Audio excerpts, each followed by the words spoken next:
Hello and good morning, it's Nuthatch again, and I'm out in the blind using the R7 and the 100 to 500 lens this morning. And you know, today I had planned to go out, I think it's April the 20th, and the spring is springing really well now, and I had planned today to go and do my first macro photography video of the spring. But yesterday as I was leaving for work, and actually, I had been on the way to work for a few minutes, and Heather texted me and said, I know you can't look at this video right now because you're driving, but there's a rose-breasted grosbeak on the back porch. So, you know, I said, okay, well, just in case that bird comes back, I'm going to work on the back porch in the blind today. Sunrise today was at 7:02, and I got out here right about then and got to work right away. So far, the only thing I've been seeing is finches, but I've been seeing some American goldfinches, so that's pretty cool. I haven't gotten a breeding plumage goldfinch yet, or maybe I have a female breeding plumage goldfinch, but I haven't gotten a male breeding plumage goldfinch, and that's something that we've been seeing out here recently.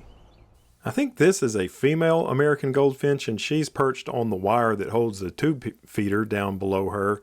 And the next bird, I believe this could be a male, but not in breeding plumage. I'm not really 100% sure. And then the next bird, I'm not sure exactly what it is either. It may be another non-breeding plumage male, but they're still beautiful even when they're not in breeding plumage. As you can see in the video, the grosbeak was eating some seeds on the railing that I normally put out for Rodney, our quote pet squirrel. And Heather talked to a friend of hers at work who is knowledgeable about bird habits, and she said most times grosbeak come to bird feeders. They don't come to actual bird feeders. They come to flat surfaces with some seeds on them. And so I put a platform feeder out today with some more black oil sunflower seeds, which is what the grosbeak was eating yesterday morning. But so far, just finches, and I also got a photograph of the Downy Woodpecker, but it was on wrought iron. Here is a female house finch, and we have house finch out there all the time, but I only shared 2 pictures of house finch, and here's one of them. And this was a surprise. I didn't think I got a picture that I liked of this white-breasted nuthatch shown here on the railing with a seed in its mouth. And here is the female Downy Woodpecker. She's on the wrought iron, which above her, the wrought iron is holding up the bird feeder. This will be old news by the time you see this video because I stay pretty far ahead. But today Canon announced the 100 to 300 f2.8 lens, which I would love to have for soccer photography. And I wouldn't think it'd be a great birding lens for me because I like longer focal lengths for birding. But out here on the back porch, I find myself at 300 millimeters quite often. And that would be fantastic to be able to shoot at f2.8. I could get my shutter speed up and it would be great. But that lens is $9,499 US, so that is a little too much for me. But if anybody wants to buy me one, that would be acceptable. But I did get a male eastern bluebird came up and landed on the wrought iron. I'm getting a lot of wrought iron shots today. Not too many of the birds are landing on my perches, unfortunately. This is the male eastern bluebird. It's on the same wrought iron that the Downy Woodpecker was on, but it's at the very top. And we should put mealworms out for these guys, but they do also love our nut and berry bird seed that we found. I just got a northern cardinal and I think a Carolina wren shot that's acceptable. It was kind of in a shadow, but the northern cardinal was further away in the Leland cypress.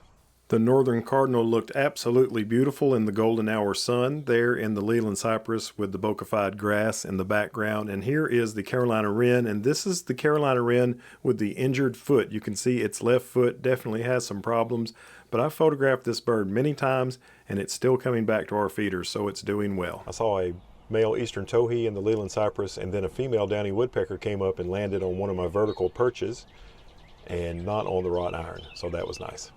Here is the eastern towhee. Look at those beautiful red eyes. I photographed one the other day that had kind of burnt orange eyes, but this one has the traditional red eyes.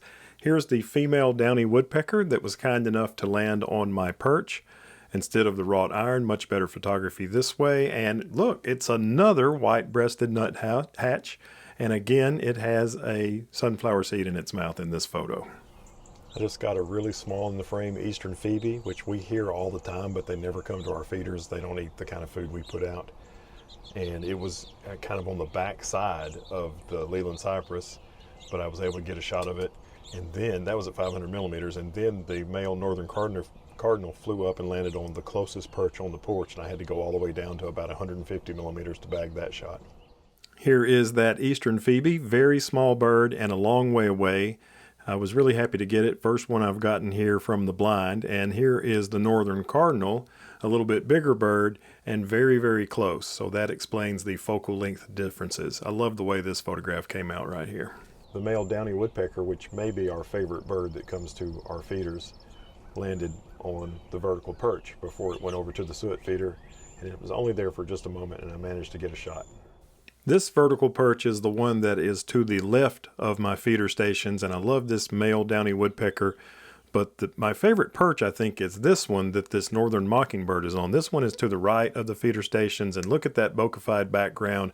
You can see it has a mouthful of suet. A mourning dove came to visit, so I got a shot of that. And what's really strange to me is Rodney, the squirrel, has not come all morning long. Usually that squirrel sits out there the whole time I'm here. Fortunately, he doesn't run the birds off too much.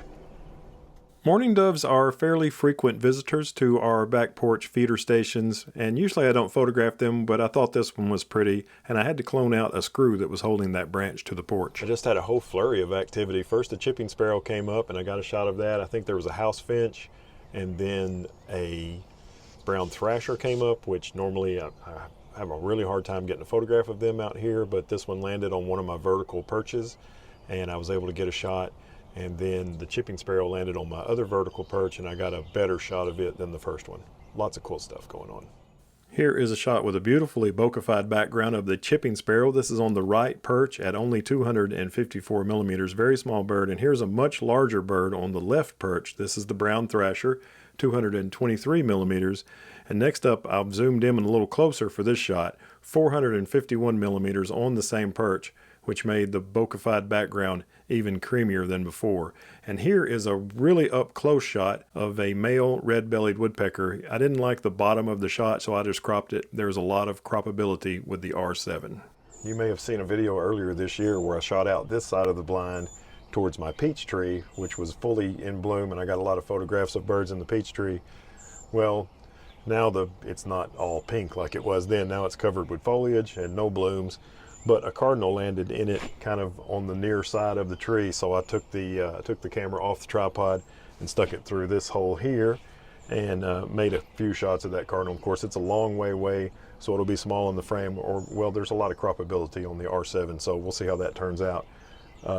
And also, you may recall that after the trees fell down over here, I moved this blind to the right, which makes it about 5 feet further away from the peach tree than it was last time, and it's already a long way away, but we'll see how that shot comes out.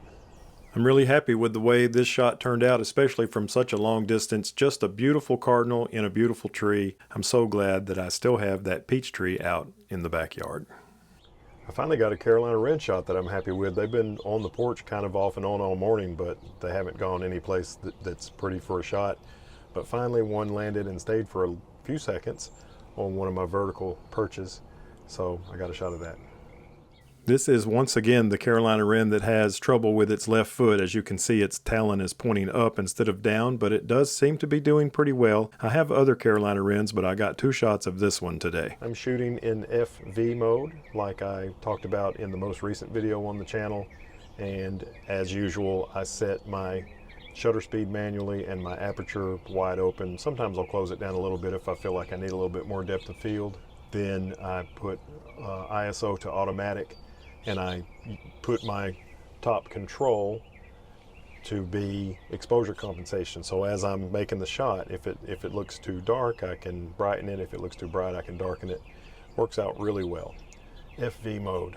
Here is the other house finch photo. This one's a male. I probably could have put 30 house finch photos in this video, but I decided to just do 2. And next up, I can't believe it, it's another shot of the white-breasted nuthatch. This one doesn't have a seed in its mouth like the first one did, but just beautiful, and really happy to be getting that shot. And also got another shot of the Downy Woodpecker. This one is a male, and it's on that perch. They both like to land on that perch before going to the suet feeder. Well, it's about 9:30 now, and remember, I've been out here since about 5 minutes after 7, and the goldfinches came back, and finally I got a picture of an adult male full breeding plumage American goldfinch out here. I think it's going to be pretty good. This American goldfinch was on my high perch that I have way above the bird feeders. Happy to get this shot. I think this one is a male but not in breeding plumage, and here it is finally, an adult male full breeding plumage American goldfinch. Just really happy to get this shot. Very beautiful bird, and I'm happy that we have these coming to our bird feeders in the backyard. I've been chasing around a white-breasted nuthatch. I'm not sure if I've got a decent photo yet. I ended up having 4 of these white-breasted nuthatch photographs that I was happy enough with to share in the video, and this is the 4th and final one. Love these white-breasted nuthatch. Well, it's 10 o'clock now, and I've been out here for about 3 hours, which is longer than I usually stay out. Usually I stay out for about 2.5. And I never did see the rose-breasted grosbeak that stopped by for just a moment to feed yesterday, but still really cool that it came yesterday. And you know, today I got the adult male breeding plumage goldfinch, which we've seen out here a number of times, but I haven't gotten a shot until today, so that made it worthwhile. Plus it was a lot of fun. I hope you enjoyed it. If you did, give me a thumbs up, subscribe, hit the bell, and as always, I look forward to seeing you in the next one. Bye bye from the Back Porch Bird Studio.